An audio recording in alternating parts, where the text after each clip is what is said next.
everyone! So today, in this video, ipapakita ko sa inyo ito. Ito yung aking NBI clearance na nirenew ko lang talaga completely online. Kakarating pa nga lang o hindi ko pa ito nabubuksan. Tuturuan ko kayo kung paano ito i-renew online. And quick disclaimer lang guys, this video is based on my experience and research only. I am not connected to NBI or any government offices. Much better po na i-check nyo yung kanilang official websites for any updates. Yun lang po, and then okay, let's go back. Nasa Mindanao kasi ako, so bago to dumating, mga 6 days pa. Medyo matagal talaga siya. And then, if mag-renew naman kayo online, ang kailangan is yung inyong old NBI number. So, dapat yung old NBI clearance nyo is nasa sa inyo pa kasi doon tayo magbe-base para makapag-renew online. And need nyo kasi yun i-input sa kanilang website. And then, wag nyong kalimutan sa pag-apply nyo ng NBI clearance nyo, ano ba yung in-input nyo doon na number, contact number, or yung email para ma-verify. Yun lang naman yung mga important na mga details na kailangan para makapag-renew tayo online. And then, one thing din is dapat hindi kayo ma-hit. Or if ever na-hit kayo or hit yung clearance nyo, so, kailangan nyo talagang pumunta sa NBI branches or office nila.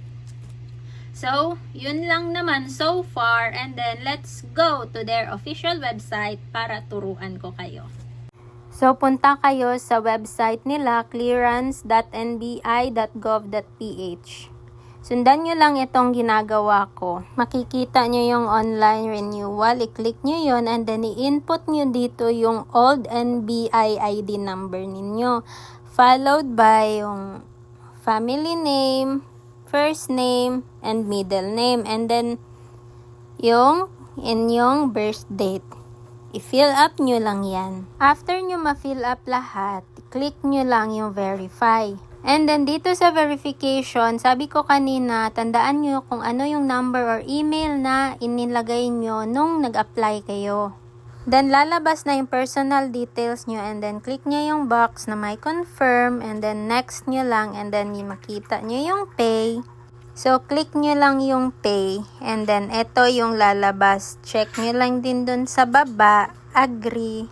And then, eto na yung fill upan nyo. Andyan na yung inyong delivery number. Eto yung details nyo lahat. And then, eto din yung map na kailangan nyo ipin yung delivery address ninyo. So, i-fill up nyo lang to lahat. So, need nyo talaga ipin yung inyong delivery address. Since nasa Mindanao ako, i-zoom out ko siya para makita yung buong mapa ng Pilipinas para mas madali.